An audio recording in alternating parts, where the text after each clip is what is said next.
अल्लाह ने हम पर एक करम किया है शाह साहब कि हमें सैयदा के दरवाजे पर बिठाया है। लोग कहां बैठे हैं मुझे इससे गरज नहीं है।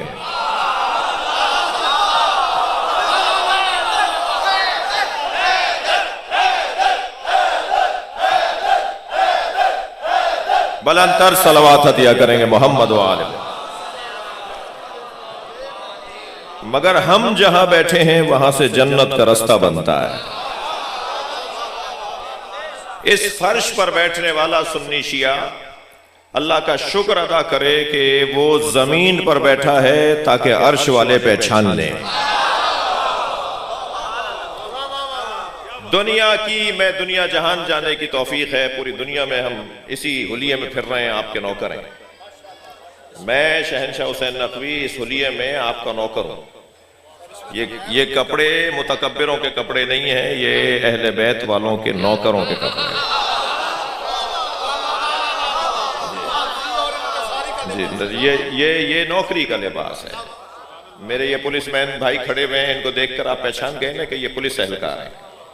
डॉक्टर हजरात सफेद कोट पहनते हैं, आप पहचान जाते हैं कि ये डॉक्टर है। वकील हजरात काला कोट पहनते हैं, आप पहचान लेते हैं कि ये वकील है। जब आप इस हुलिये को देखते हैं तो आप पहचान जाते हैं अहले बैत का नौकर है। और अल्हम्दुलिल्लाह इसी हुलिये में पूरी दुनिया में जाता हूं। अभी भी कल ही लौटा हूं एक लंबे सफर से, और कोई ऐसा सफर नहीं है जिसमें कोई बराबर में आके ना बैठे और वो ये ना कहे कि आप शिया मौलवी हैं, आपसे सवाल कर लूं। तो मैं पहला जवाब ये देता हूं, मैं पहन के इसलिए फिर रहा हूं कि आप सवाल कर लें।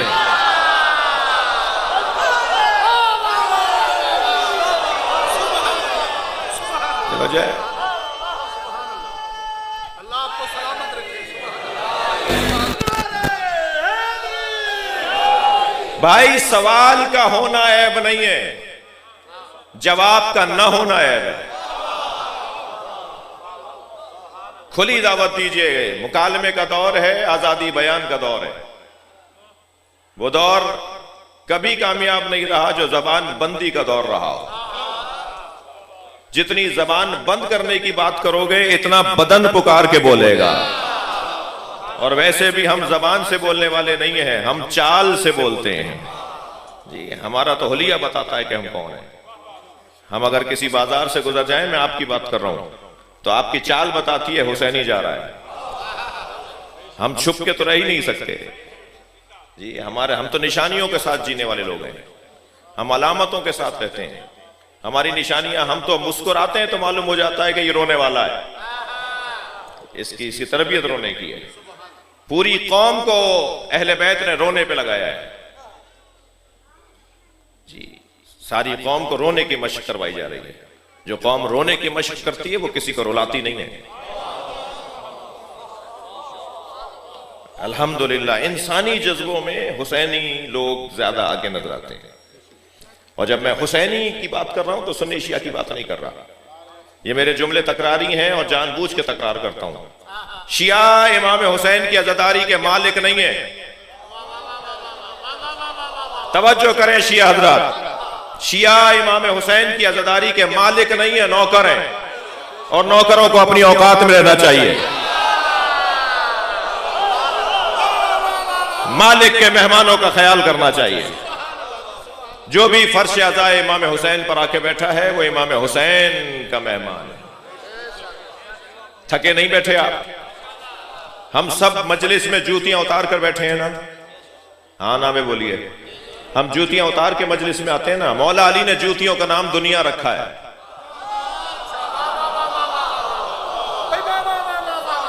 हम अपनी दुनिया मजलिस के बाहर छोड़ कर आते हैं।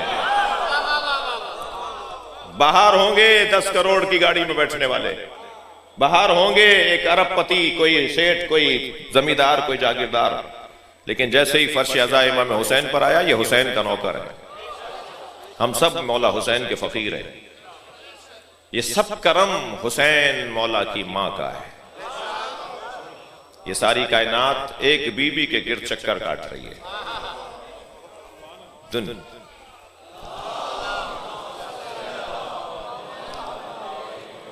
लिहाजा मैं अपने बयान को शुरू करने जा रहा हूं। बहुत अरसे बाद हाजिरी हुई है अमीर शाह साहब और तुम्हारे अब्बा का नाम क्या है? अजहर शाह साहब और उनका ये बच्चा इंशाल्लाह अबूजर शाह, ये इंशाल्लाह मुस्तकबिल का मेज़बान बनेगा इंशाल्लाह। हमारे नसीर भाई, इस खानदान के और अफराद। कौन कहता है कि हुसैनियों में इख्तलाफ है?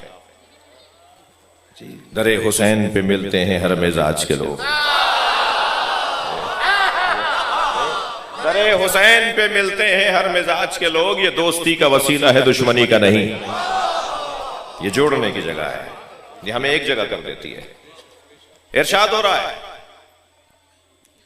दालिकल्लज़ी युबश्शिरुल्लाह इबादहुल्लज़ीना आमनू व अमिलुस्सालिहात। ये वही अजीम बशारत है जो अल्लाह ने अपने उन बंदों को अता की है जो साहिबान ईमान भी हैं और साहिबान किरदार भी हैं। हक है कि मोमिनों को बशारत दी जाए, हक है कि बाकिरदार लोगों को बशारत दी जाए। उन्हीं का तो हक है कि जो साहिब ईमान हो कि अल्लाह उन्हें बशारत दे। मोमिन इतना दुख उठाता है, इतना दुख उठाता है, दुनिया उसे दुखी करती है, अल्लाह उसे बशारत देता है। हर जगह परेशान रहता है, हमेशा जनाजे उठाता है, धमाके होते हैं, टारगेट किलिंग होती है, मगर वो चैन से जिंदगी गुजारता है।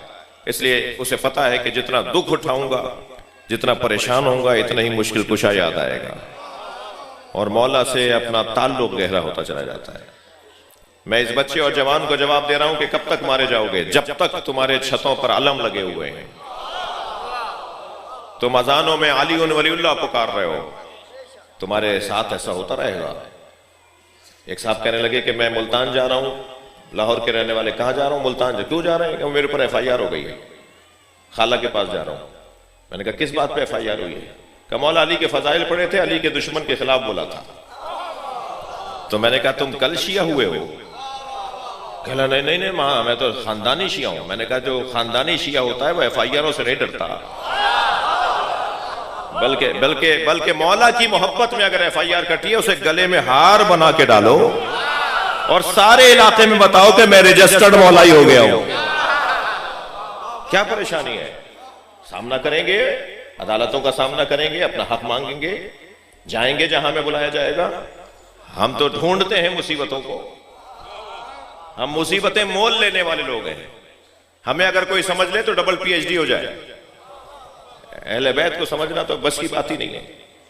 हम जिस घड़े से पानी पीते हैं उसका जायका कुछ और है। जी, हम जिस ज़ौक़ के लोग हैं वो समझने की जरूरत है। फिर मैं दोबारा तकरार कर रहा हूं, सुन्नी शिया का मसला नहीं है। इमाम हुसैन की अज़ादारी, दो मिसरे फिर मुझे याद आ रहे हैं। ये किसने कह दिया कि हमारी है करबला? भाई थोड़ी तवज्जो बढ़ाएंगे। ये किसने कह दिया कि हमारी है करबला? हक बात तुम कहो तो तुम्हारी है करबला।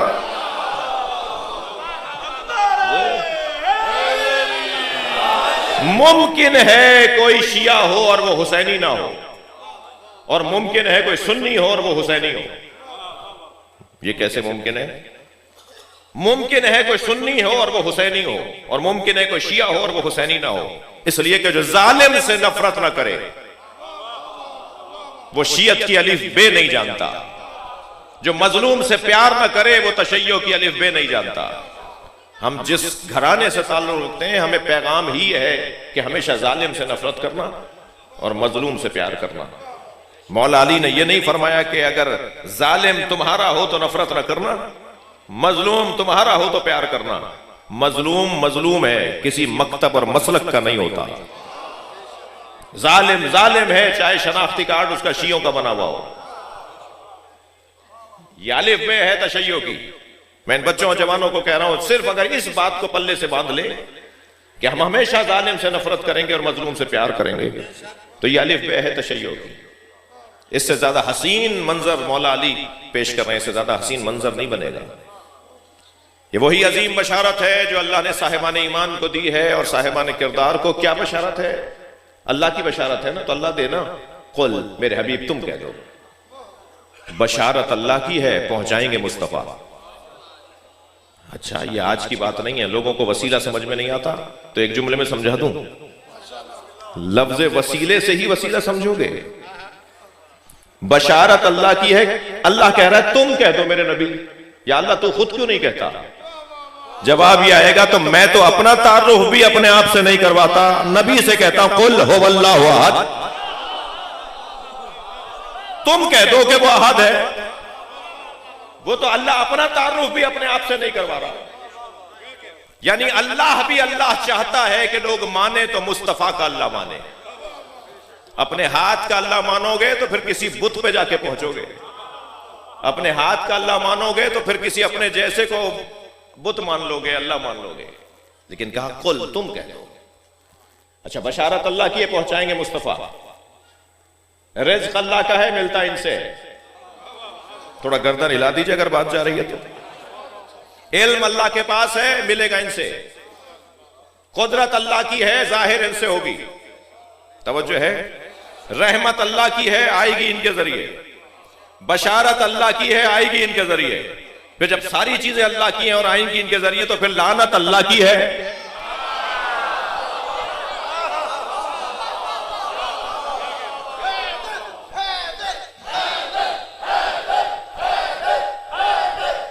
सलवात पढ़ेंगे मोहम्मद व आले मोहम्मद पर। इरशाद हो रहा है फकुल तालो नदउ अबनाना व अबनाकुम व निसाना व निसाकुम व अनफुसना व अनफुसकुम थुम्मा नब्तहिल फनजअल लानतल्लाहि अलल काज़िबीन। फिर हम अल्लाह की लानत झूठों पर भेजेंगे। लानत अल्लाह की है, आएगी मुस्तफ़ा के घराने से। बशारत अल्लाह की है, देंगे ये। रहमत अल्लाह की है, देंगे ये। कुदरत अल्लाह की है। मौला अली ने 2 उंगलियों से बाबे खैबर उखाड़ा ना। कौन है ये जो घुटने के जोर से जौ की रोटी तोड़ के खाता है?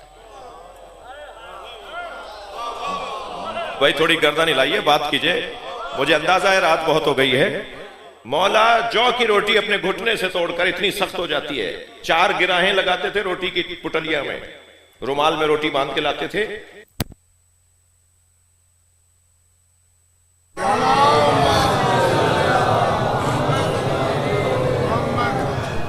खानदान अबू तालिब अलैहिस्सलाम पर बुलंद से बुलंद तर सलावत।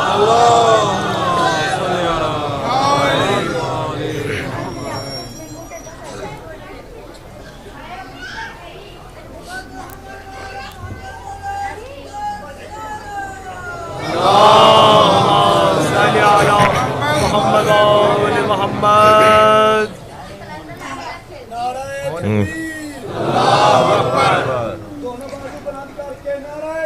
अल्लाह या रसूल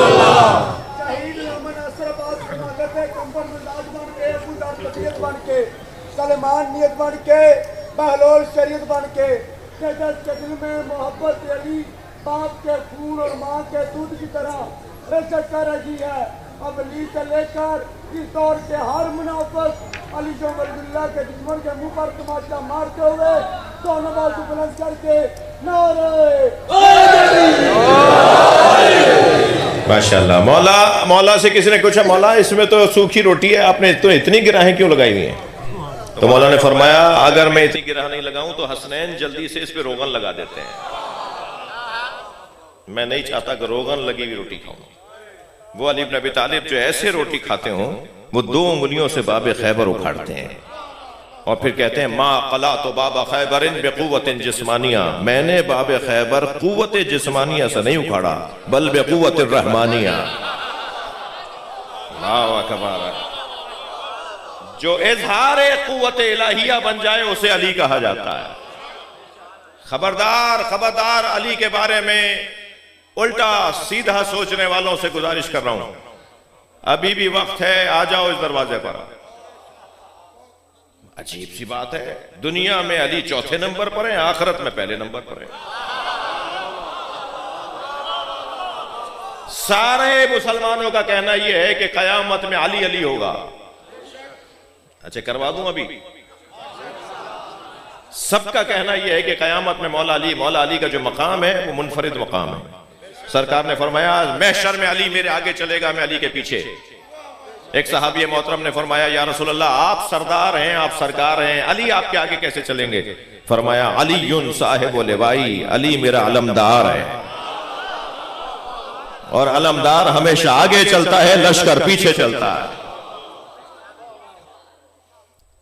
वो अजीम बशारत है। क्या बस बशारत है? कुल, कह दीजिए ला असलुकुम अलैहि अजरन इल्लल मवद्दत फिल कुर्बा, मैं तुमसे कुछ नहीं मांग रहा। मैंने पत्थर खाए, मैंने हिजरतें की, मैंने चुपते हुए जुमले सुने, मैंने दिल आजारियां देखी, मैंने जितनी मुसीबतें देखी, किसी नबी को इतनी मुसीबतों का सामना नहीं हुआ। मा उज़िया नबी कत्तो कमा उज़ीत, किसी नबी को इतनी अजियतें नहीं पहुंचाई गई जितनी अकेले मुझ मुस्तफ़ा को पहुंचाई गई। इतनी मुसीबतें उठाने वाला वो सरकार जिसने हमारी खातिर इतनी मुसीबतें उठाई, वो कह रहे हैं मुझे कुछ नहीं चाहिए इल्लल मवद्दत फिल कुर्बा, तुम कुर्बा से इजहार मोहब्बत करो। ये आप क्या कर रहे हैं इस वक्त? रात का 1 बज रहा है शायद, क्या कर रहे हैं आप इस वक्त? इजहार मोहब्बत। बहुत से लोगों को तो पहलू बदलने की जगह नहीं मिल रही, बाज दोस्तों को बैठने की जगह नहीं मिल रही। रात का आधा वक्त हो गया और आप मजलिस में बैठे हुए, ये क्या कर रहे हैं आप? कुरान ने हमसे, अल्लाह ने हमसे नबी के घराने से मोहब्बत मांगी है, यह अजर रिसालत की अदायगी है, जिसे मजलिस सज़ा कहा जाता है। हम यहां किसी को बुरा कहने के लिए जमा नहीं होते। हमें तो अहले बैत के दुश्मनों के सीधे से नाम भी नहीं आते, हमें तो उनके बाप का भी नहीं पता।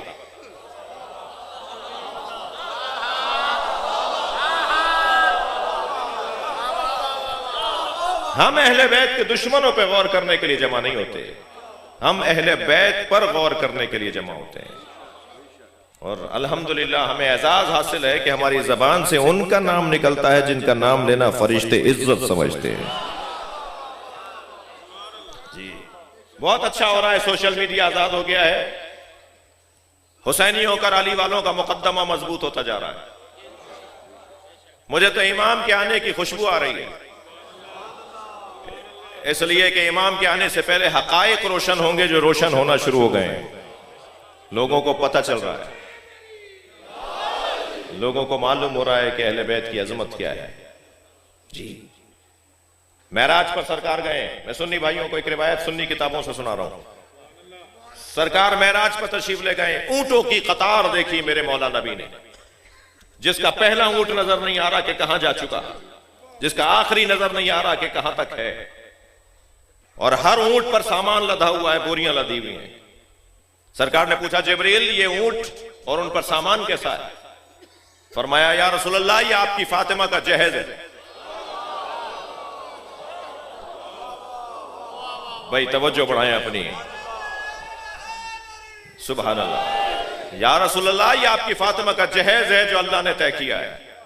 आपकी फातिमा का जहेज अल्लाह ने बनाया, ये फातिमा सैयदा का जहेज है। फरमाया एक ऊंट रुकवाओ, बिठाओ एक ऊंट को। एक ऊंट बिठाया गया, उसमें से सामान उतरवाया गया। जब सामान खोला गया तो उस ऊंट पर से 1000 किताबें निकली, और हर किताब में अली की 1000 फजीलतें लिखी हुई थी।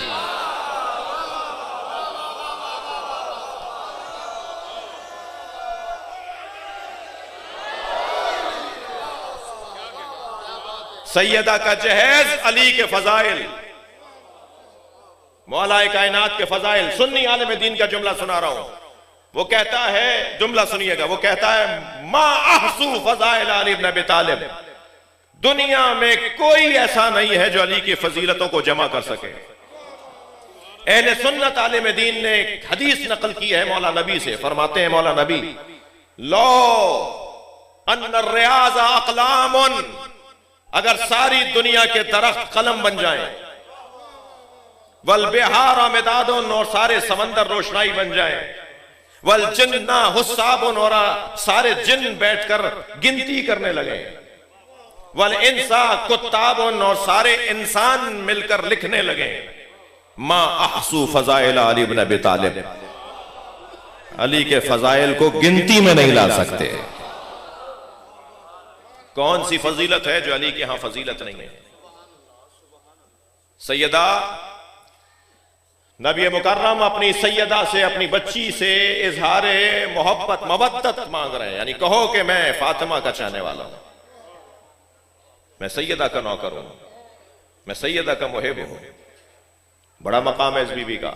वमन यक्तरिफ हसनतन नज़िद लहू फीहा हुस्ना, जिसने एक हसना हासिल कर लिया उसके हुस्न ही हुस्न में इजाफा कर देंगे। सैयदा अपनी तरफ इशारा करके फरमाती है अना कलिमतुल हसना, ये जो हसना है ना कुरान में, ये मैं फातिमा हूं। जिसने सैयदा को राजी कर लिया फिर उसे 13 मर्द मासूमों का हुस्न नसीब हो जाएगा। आयत का तर्जुमा मुकम्मल हुआ। मैंने बहुत देर लगाई तर्जुमा करने में, कुछ देर के लिए आपको अपने साथ रखना चाहता हूं। मजलिस में मर्दों से कुछ कम औरतें नहीं बैठी। बानिया मजलिस की फरमाइश है कि सैयदा के दस्तरखान पर बैठा जाए। मैं अपने बयान में सैयदा के दस्तरखान पर बैठ रहा हूं। सैयदा की बरकत से कुछ कहना चाहता हूं। खवातीन के 3 रूप हैं। खातून 3 शक्लों को और 3 तस्वीरों को अपनाती है। खातून के 3 किरदार हैं, उसके पास 3 कलमदान हैं, उसके पास 3 कुर्सियां हैं। कभी वो एक कलमदान को इस्तेमाल करती है, कभी दूसरे को और कभी तीसरे को। खवातीन के बगैर घर जन्नत नहीं बनते। खवातीन के बगैर तालीमी इदारे तरक्की नहीं करते। खवातीन के बगैर मर्द नहीं बनते। जी, शाम का दरबार है, तवज्जो। हाकिम शाम अपने साथ बैठे हुए लोगों से कहते हैं तुम्हें याद है जंगे सिफीन में अली का लश्कर जब भागने लगा तो एक औरत ऊंट पर बैठकर आई और उसने अली के ऐसे फजाइल पढ़े कि जाता हुआ लश्कर वापस आ गया। तो बराबर में एक बैठे हुए शख्स ने कहा जी मुझे याद है वो बसरे की रहने वाली है जी, और सादिया उसका नाम है, क्या उसे ढूंढ के बुलाओ। अब कारिंदों को पैगाम दिया गया, उसे ढूंढ कर निकाल दिया, कब भेज दो शाम।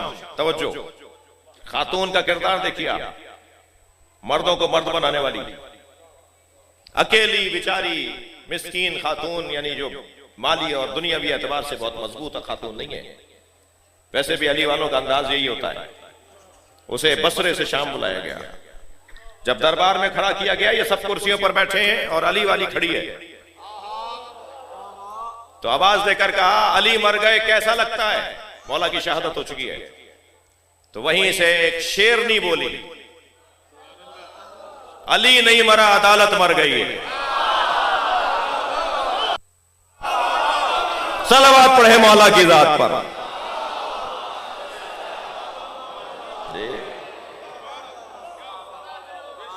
क्या मतलब है? अदालत तो हम भी करते हैं, हम भी आदिल हैं। कहने लगा हम भी आदिल हैं। कहने लगा आपके गवर्नर ने बसरे में जुल्म की हदें गुजार दी हैं। फौरन आवाज दी अपने मुंशी को के कागज कलम लाओ और लिखो, मैं उसे माजूल करता हूं।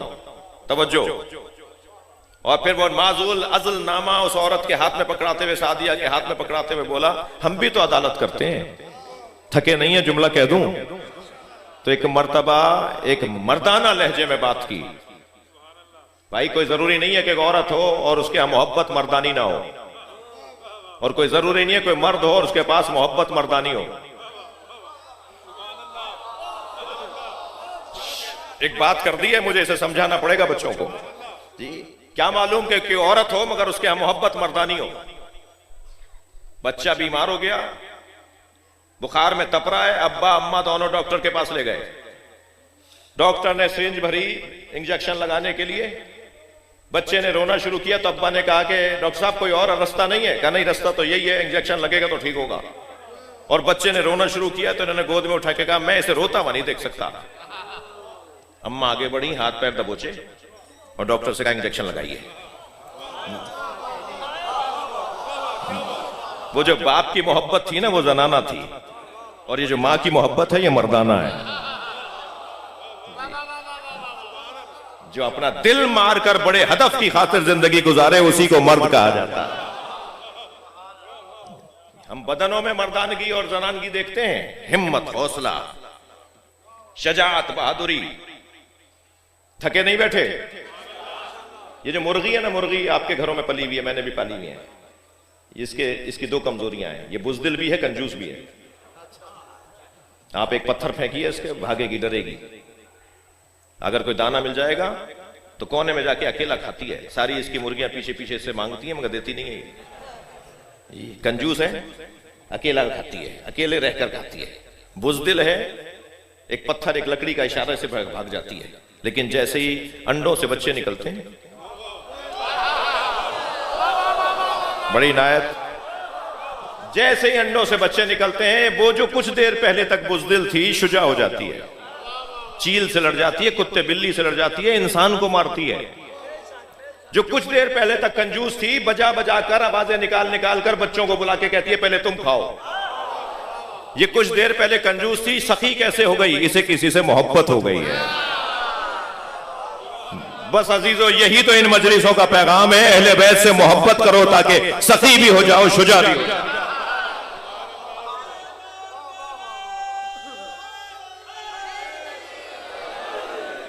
जी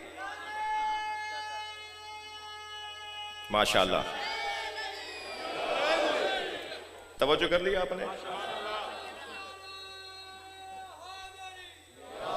खवातीन के 3 रूप हैं, मैं जल्दी जल्दी अर्ज कर रहा हूं, सिलसिला जारी रहेगा। मेरे बाद शख्सियत तशरीफ ले आए, बिस्मिल्लाह। खातून के 3 रूप हैं। पहला रूप, तवज्जो, तमहीद जिंदगी। दूसरा रूप, असले जिंदगी। तीसरा नाम बताऊंगा अभी मैं। दूसरा रूप असले जिंदगी, तीसरा रूप नतीजा जिंदगी। एक बीबी के दस्तरखान पे बैठे हैं। सबसे पहला रूप इसका है तमहीद जिंदगी, जिसे तमहीद जिंदगी, दोहराइए सबक बच्चे, तमहीद जिंदगी, असले जिंदगी, नतीजा जिंदगी। तमहीद जिंदगी को बेटी कहते हैं, जो जिंदगी के जीने में लुत्फ देती हो, जो जिंदगी गुजारने का लुत्फ देती हो, जिसे देख देख कर जीने की तवक्को और उम्मीदें बढ़ती हो।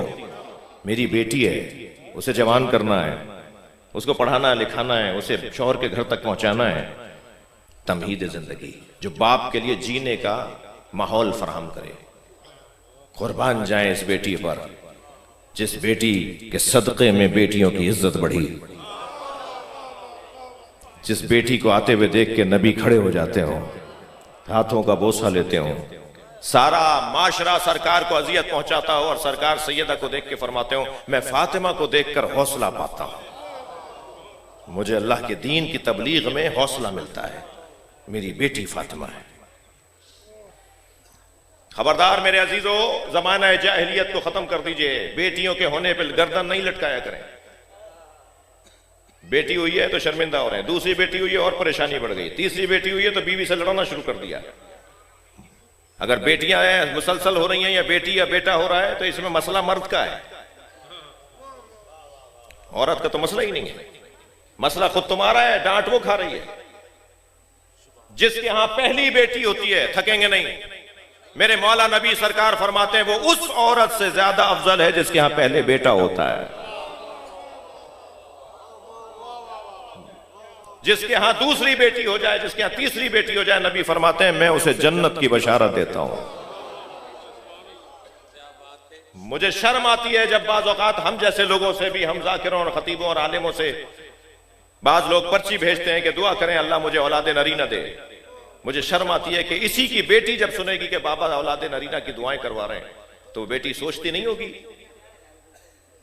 कि बेटियों के होने की तो अब्बा ने दुआएं नहीं करवाई। उसका दिल छोटा हो जाता होगा। वो सोचती होगी कि औलादे नरीना में क्या खूबी है। एक साहब के यहां छठी बेटी हुई तो लड्डू बांट रहे थे।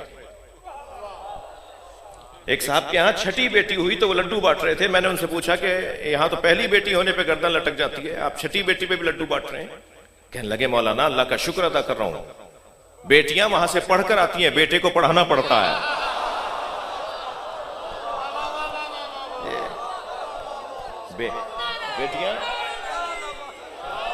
बेटियां मोहब्बतें पढ़कर आती हैं, बेटियां जज्बात पढ़कर आती हैं, बेटियां एहसासात पढ़कर आती हैं। अब मेरे कहने के बाद जरा तजर्बा कर लीजिएगा। आप ऑफिस से घर पहुंचे, बेटा भी मोबाइल लिए बैठा है कि गेम खेल रहा है, और बेटियां भी अपने कामों में लगी हुई हैं। जैसे ही आपकी आवाज सुनी बेटा तो आपको सलाम भी कर ले तो उसकी मेहरबानी। और बेटियां सब चीजें छोड़कर अब्बा से लिपटती हैं। कोई पानी लेकर देख पिलाएगी, कोई खाने का पूछेगी। ये मोहब्बत इन्हें किसने पढ़ाई है? ये अल्लाह से पढ़ कर आई है। तमहीद है जिंदगी जीने का, जिसको देख देख कर हौसला मिले कि नहीं जिंदा रहना है, हमारी बेटी हुई है जी। जब ये रूप बदलती है तो ये असले जिंदगी में ढलती है, जिसे ज़ौजा कहा जाता है। असले जिंदगी यानी ज़ौजा, जिंदगी का कमाल और उरूज यानी ज़ौजा। याद रहे मेरे अजीजों, हम रिश्ता करते वक्त 18 साल की लड़की देखते हैं। कड़वी बातें सुन लीजिएगा, आइंदा साल शायद माह रमजान में आएगी ये मजलिस, तो शायद मेरी हाजिरी ना हो, इसलिए 2 साल की मजलिस एक साथ सुन लीजिए।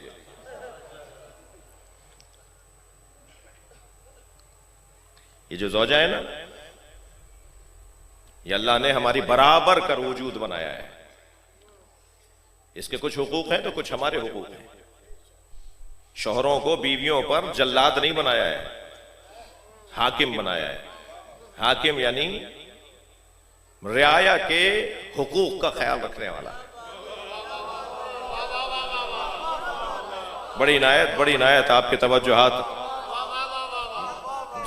हाकिम रियाया के हुकूक का ख्याल रख रहा है, यह असली जिंदगी है।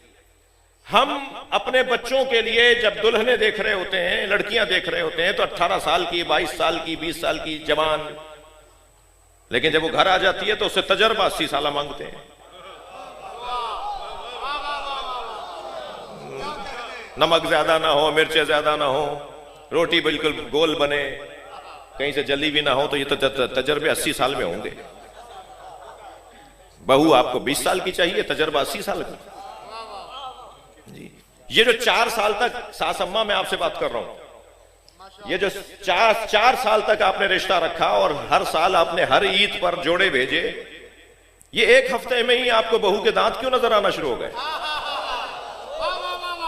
अजीब मंतिक है, अजीब जज्बात हैं। 4 साल तक आप उसकी चाल बुरी नहीं लगी, जैसे ही आपके घर में आई ये टेढ़ी टेढ़ी चलती है।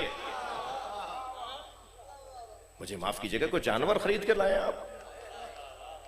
ये किसी का दिल का टुकड़ा है, ये किसी के घर की रौनक है जो आपके घर में आई है।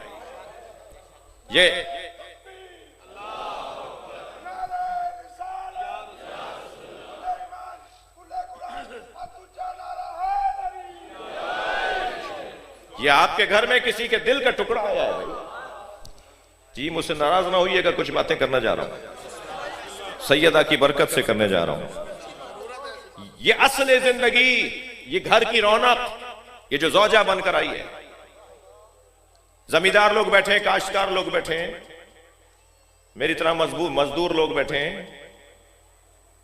गंदुम की फसल जहां बोई जाती है वहीं से काटी जाती है, मगर चावल की फसल जहां बोई जाती है वहां से काटी नहीं जाती। उसे जमीन बदलना पड़ती है, तब जाके इस काबिल होती है कि उस फसल को काटा जाए। लड़का बाप के घर बाकमाल होता है, लड़की शौहर के घर जाके बाकमाल होती है। जब इसे कमाल शौहर के घर जाके मिलना है तो आपको तवक्को नहीं होनी चाहिए, यहां ये सीखेगी। ये ज़ौजा बनकर आई है। सारी औरतों से, कजन्स से, पड़ोसियों से, सबसे तो मुस्कुरा के बात करते हैं ये, और बेगम साहिबा से मुंह बिगाड़ के बात करते हैं जी। नहीं, बैलेंस करो। हुक्म है मासूम का कि अगर तुम्हारी ज़ौजा तुम्हारे लिए खाना बनाकर लाए, तुम्हारे कपड़ों को सीधा करे, तो उसकी तारीफ करो, उसके मुंह पर उसकी तारीफ करो। जब उसके मुंह पर उसकी तारीफ करेंगे तो उसका दिल खुश होता है, वो तारीफ चाहती है जी। ये नहीं कि उसको तो पकाना ही था। और मुझे उन मर्दों पर बड़ा ताज्जुब होता है जो अपनी बीवियों पे हाथ उठाते हैं।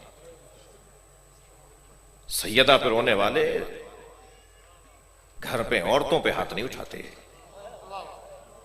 इस मजलिस में हाथ जोड़कर उस बंदे से कह रहा हूं जो अपनी ज़ौजा पे हाथ उठाता हूं कि सैयदा के वास्ते आज इस मजलिस में अहद करके जाओ कि मैं अपनी ज़ौजा पे हाथ नहीं उठाऊंगा, इसलिए कि इसके दिल में सैयदा की मोहब्बत है।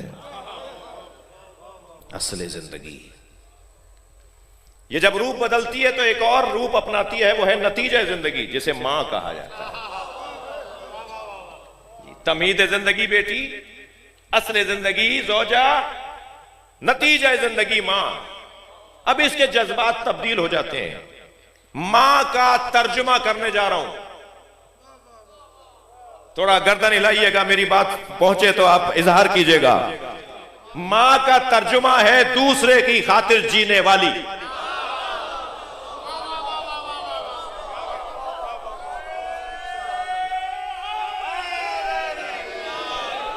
जो दूसरे की खातिर जिंदगी गुजारे उसे मां कहा जाता है। ये अपने सारे जज्बात मार देती है, अपने बच्चों को परवान चढ़ाती है। इसका कोई मतलब नहीं होता कि कमाऊं पूत बनेगा, मुझे कुछ ला कर देगा, इसे ये गरज ही नहीं है। इसकी ये नीयत ही नहीं है कि मुझे कपड़े बना के देगा, मेरी खिदमत करेगा। ये 85 बच्चों को देख चुकी है जो अपनी मां का ख्याल नहीं रखते। ये मुशाहिदे में है इसके कि अपनी मां का ख्याल नहीं रखते, मगर फिर भी अपने बच्चों से वैसे ही सलूक रखती है। अगर इसके सामने इसके बच्चे का तुमने आकर कोई बुराई बयान की ना, तुम्हारा बच्चा ऐसा है, तो एक तड़ाक सा जवाब देती है, मेरा ही बच्चा देखा है, फला का बच्चा नहीं देखा। ये अपने बच्चे का ऐब भी सुनने को तैयार नहीं है। अजीब बात है, अल्लाह नबियों से उम्मतों के ऐबों को छुपाएगा। अल्लाह को अपनी मखलूक के ऐब कोई और बताए ना, या अल्लाह तेरा बंदा ऐसा है, अल्लाह को बुरा लगता है। वो खुद बात करे मुझसे, तुम कौन होते हो उसके ऐब बताने वाले? वो मुसल्ला बिछाकर मुझसे बात करे। मुझे और आपको हक नहीं है कि हम किसी और के ऐब अल्लाह को बताएं। जी, ऐसी मां के सामने जरा बच्चे का ऐब तो बताइए। इंतहाई काला कलोटा बच्चा होगा, उसे चांद नजर आता है। जी, कहते मेरा चांद जैसा बच्चा। अच्छा, कभी मां को बच्चा सेहतमंद नजर नहीं आता, दुबला हो रहा है, कमजोर लग रहा है मेरा बच्चा। अरे भाई खूब सेहत है इसकी, मगर वो जो मां बार बार कहती है ना दुबला हो रहा है, कमजोर लग रहा है, ये मां की मोहब्बत है कि वो चाहती है ये और सेहत पाए। इसके जज्बात ही कुछ और है। गौर फरमाया आपने, अल्लाह इन्नल्लाह युहिब्बुत तव्वाबीन कुरान में क्यों कहता है? अल्लाह तौबा करने वालों से मोहब्बत करता है। नमाज पढ़ने वालों से, रोजा रखने वालों से, हज करने वालों से, अल्लाह तौबा करने वालों से मोहब्बत करता है। तौबा करने वाले कौन है? एक मां के 4 बच्चे, एक बच्चा अगवा हो गया, 6 महीने तक डाकुओं के पास रहा, बड़ी मेहनतों के बाद बच्चे को बहाल करवाया। बच्चे तो 4 हैं, मगर मां की मोहब्बत इससे ज्यादा है। अब अगर कोई पूछ ले कि बच्चे तो आपके और भी हैं, आप इसी का ख्याल ज्यादा करती हैं, तो जवाब देती है, क्या करूं, जब से ये मुझसे दूर हुआ उसके बाद से इससे मोहब्बत बढ़ गई है। अब अल्लाह क्या कह रहा है? इन्नल्लाह युहिब्बुत तव्वाबीन। जो तौबा करता है ना, वो अगवा होकर वादी शैतान में चला जाता है, तौबा करके वापस आता है, अल्लाह को उससे प्यार हो जाता है।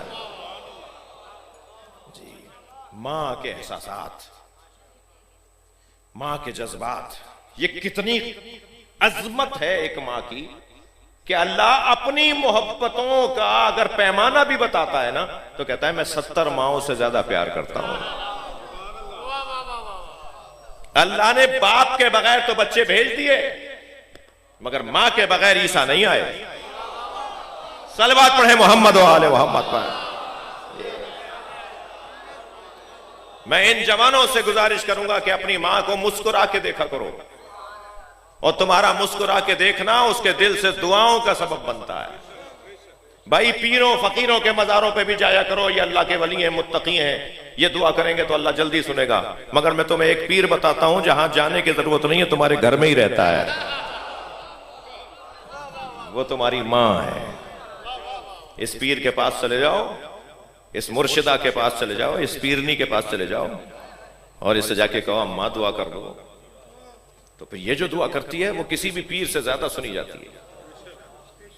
यह है नतीजा जिंदगी। मगर अजीजों, एक और भी तो रिश्ता है, एक और भी तो रूप है। सैयदा के यहां तमहीद जिंदगी नबी की बेटी, असले जिंदगी अली की ज़ौजा, नतीजा जिंदगी हसनैन की मां, और तमहीद जिंदगी ऐसी कि दुनिया की बेटियां जिसकी जूतियों पे कुर्बान हो उसे फातिमा बेटी कहा जाता है। अल्लाह अकबर। नबी सैयदा के आने पे खड़े इसलिए नहीं होते थे कि बेटी आ रही है, अताए परवरदिगार आ रहा है। हाथों का बोसा लेंगे, अपनी जगह पर बिठाएंगे। एक संगीन बात कर दूं अगर बर्दाश्त हो जाए किसी को।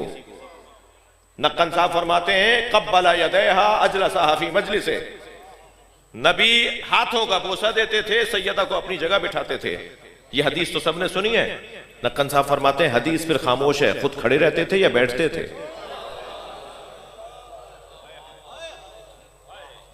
सैयदा को अपनी जगह बिठाकर। अमीर शाह साहब ने, मेरे भाई ने मुझे मिंबर पे बिठाया ना, मैं यहां आने के बाद किसी बच्चे से कहूं बेटा तुम पढ़ लो मजलिस, तो शाह साहब कहेंगे मौलाना आपको हमने बुलाया था, आपको ये इख्तियार नहीं था, आप किसी को भी बिठा दें अपनी जगह। अगर नबी सरकार अपनी जगह सैयदा को बिठा रहे हैं तो मानना पड़ेगा कि जो बैठ रहा है, जो खड़ा हो रहा है, वो दो कब हैं, एक ही वजूद की दो तस्वीरें। ये नतीजा जिंदगी, ये तमहीद जिंदगी। असर जिंदगी मौला अली की ज़ौजा, कुर्बान जाएं उस सैयदा बीबी पर, सारी कायनात जिसे मौला कहती हो वो मौला अली सैयदा को मौलाती और सैयदती कहते हैं। ए मौला फातिमा, अली की मौला फातिमा, अली मौलाए कायनात और अली की मौला फातिमा।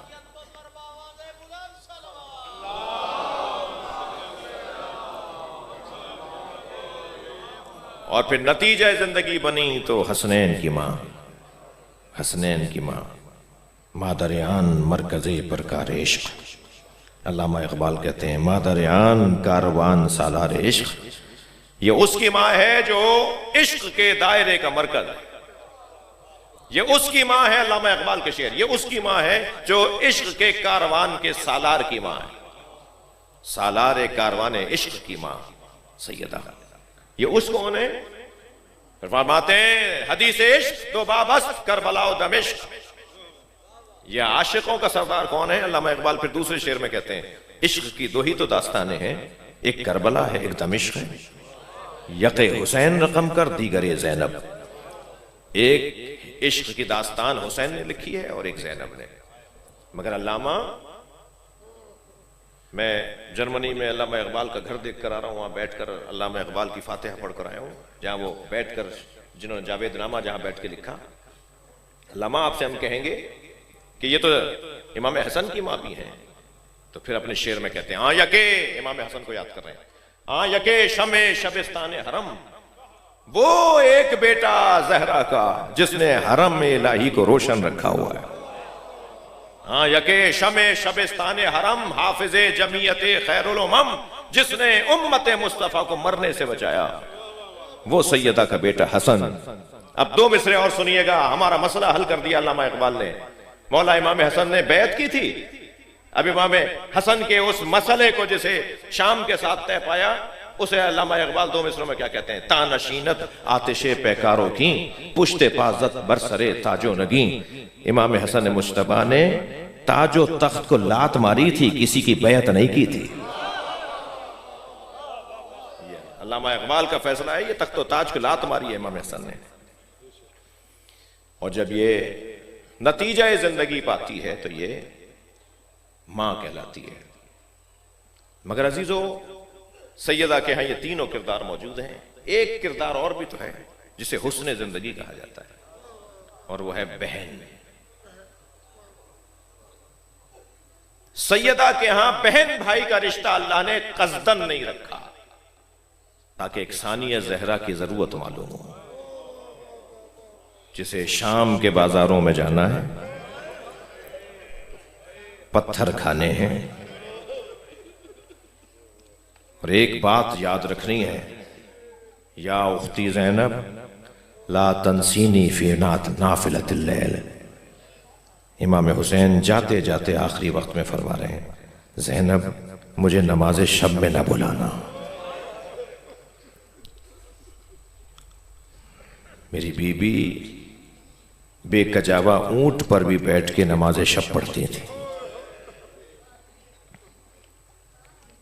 आप आमादा हैं रोने के लिए? मौला सज्जाद फरमाते हैं, हम अहले बैत के लिए वो दिन मुसीबत का दिन होता है जिस दिन हम खड़े होकर नमाज ना पढ़ें। बैठ के नमाज पढ़ना हम अहले बैत के लिए मुसीबत का दिन है। अल्लाह के सामने खड़े ही नहीं हो पा रहे। फिर ये कहकर रोने लगे। फरमाया 3 दिन मेरे जद अली ने बैठ के नमाज पढ़ी, 70 दिन मेरी दादी जहरा ने बैठ के नमाज पढ़ी। सैयदा से खड़े होकर नमाज नहीं पढ़ी गई।